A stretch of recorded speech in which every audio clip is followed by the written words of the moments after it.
Welcome to the KT Podcast. Education, information, and innovation for 4x4, camping, caravanning, boating, and DIY enthusiasts. Here's your hosts, Adam Middleton and Michelle Cochrane.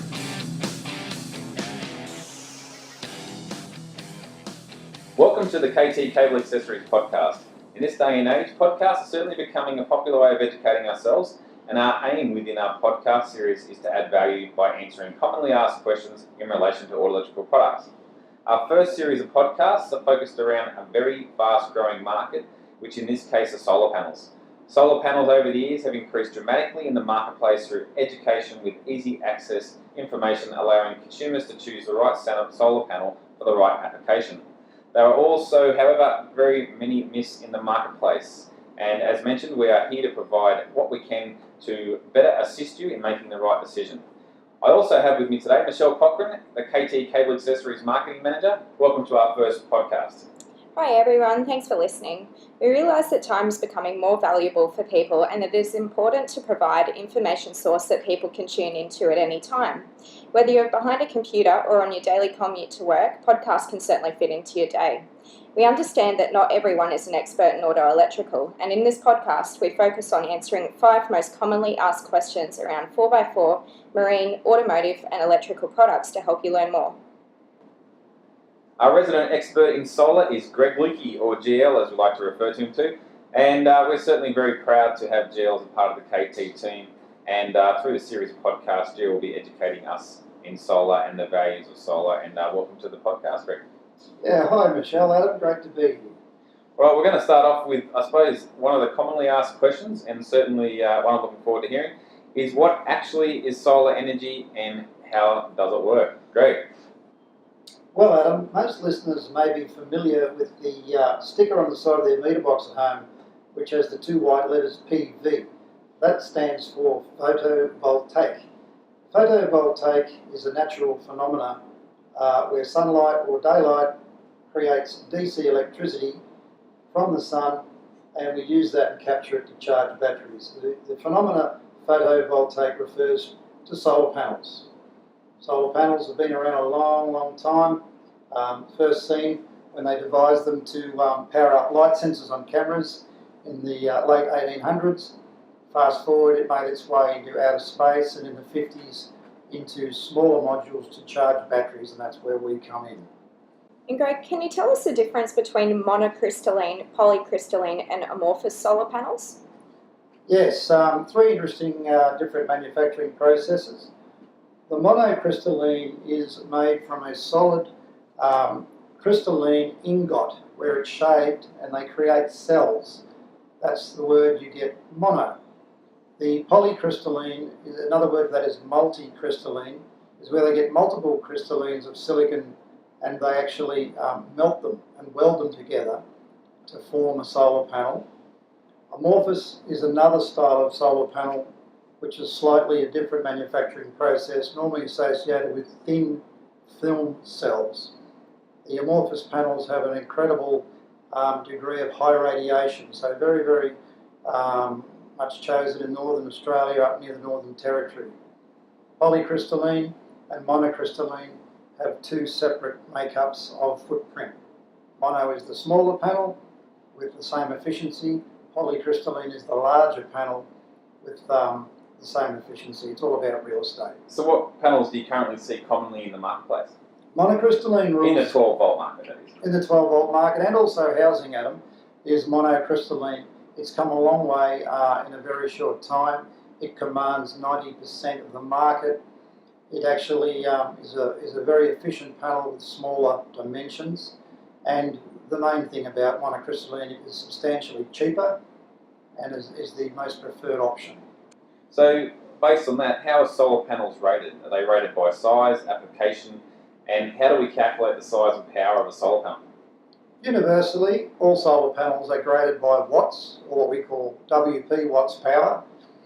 The wattage is determined by the amps and the voltage of each cell, which is made up by the composition of those cells I spoke of earlier in the manufacturing process. So when they create a panel in size, they put together the cells which would give out so much voltage and so much amps. When these 2 values are multiplied, you get watts. This is the basis of Ohm's law, which governs all electricity on all things DC and AC. However, larger panels are for different functions, as are smaller panels. It depends entirely on the wattage and what you're using it for. So, based on that, are you saying if I know the amps and the volts, I can work out the watts? Correct. Okay. Correct. All solar panels are rated, as I said, in watts, but in inverted commas, unregulated. That means they have a maximum voltage and they have a maximum amperage. These are on the back of the specifications equal. Maximum volts is normally VMP and IMP is the maximum of amps. When these two are multiplied out, you get the wattage. Underline though, this is unregulated before a battery, and we'll come to that bit a bit later while we have regulators. Okay, so in short, but if I'm in a store and I see a 40 watt panel, I see it's 12 volt. I basically have a 12 volt battery, have a 40 watt panel. I divide that. Obviously, I've done the sums earlier. 3.3 amps. That is essentially the amps that I'm going to pull from that panel. That's how I get the amperage. You're nearly there, Adam. With all batteries, you need more than 12 volts to push electrical energy into them. So you really can't say it's a 12 volt solar panel. Say they're 12 volt nominal, but we actually push in more than 12 volts. All solar panels in the recreational business typically rate from 17 volts up to 22, 23 volts. That's the maximum voltage. That's actually the voltage you multiply by the amps to get the watts. And that's where a lot of people fall short. So I hate to tell you this, mate, but your calculation was actually a little bit out. Yep. What you would do, for example, if you took, for example, a 100 watt panel and looked on the back, the maximum voltage would say 18.48. You would divide the 100 by 18.48 and you come up with 5.41 amps. Okay, so the basis are they're 12 volt, but essentially I just say you need more volts than 12 to be able to pump in to actually create the power. Correct, absolutely correct. Fantastic.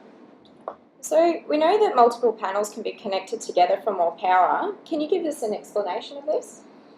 Yes, well, looking at our business, recreational solar, caravans, motorhomes, big boats, etc., it's often the technique is to connect two panels together in what we call parallel. And parallel is a way of doubling the wattage or power, but you also, in parallel, keep the voltage nominal at 12 volts for that system.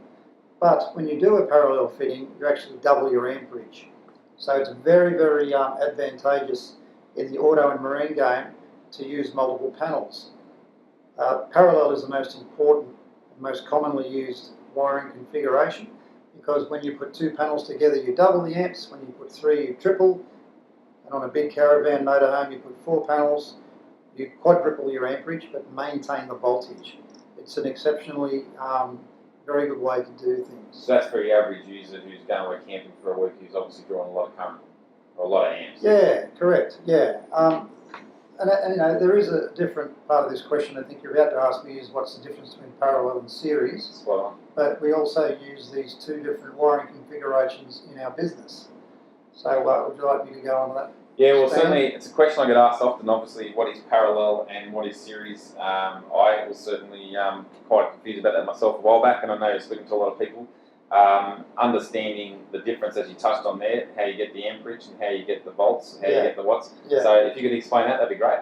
Yeah, well, I like to use very simple analogies because you can get confused with this, but this way you don't. So parallel is exactly the same as when you decide to jumpstart your neighbour's car. You've got both bonnets up in the rain. It's positive to positive, negative to negative with the jumper leads.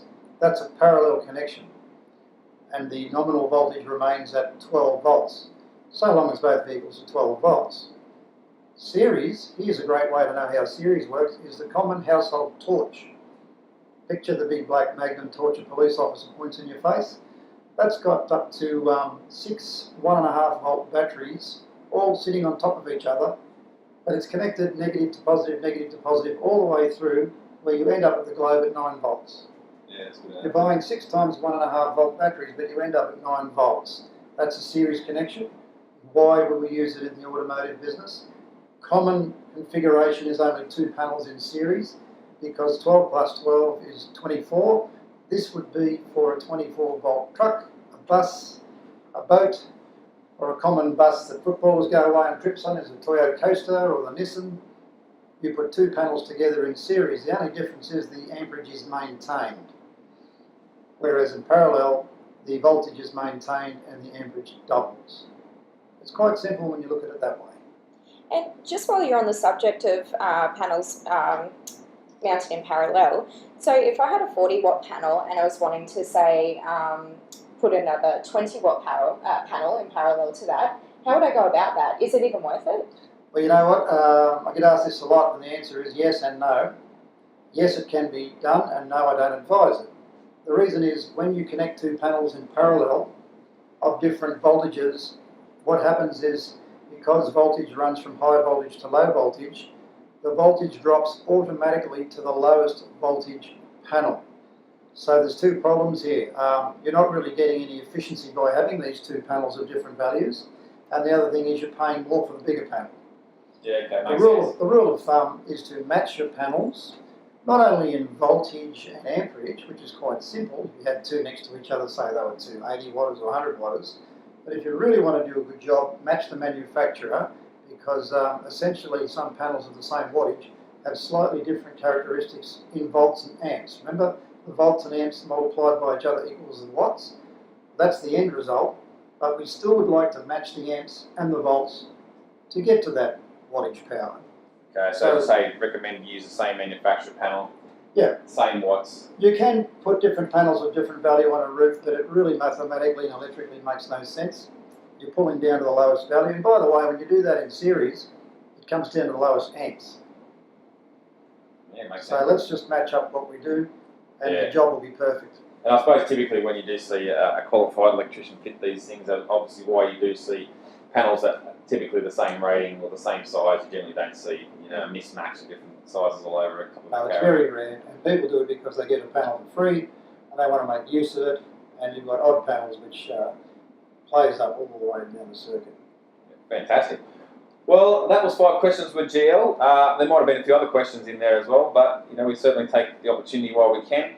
And I want to thank you for listening to the KT Cable Accessories podcast. We at all times are keen to get your feedback and to answer any questions or any information that you require. We're certainly here for you. The next podcast is all around in relation to solar regulators, their function and the most popular design types. For contact details, Michelle, where would be the best place for our audience? Yeah, so you can follow our KT Cables podcast through iTunes, and ensure to follow our KT Facebook, facebook.com/KT Cables, and Instagram pages @KT Cables for regular podcast updates. Our podcast will also be available to stream off our website.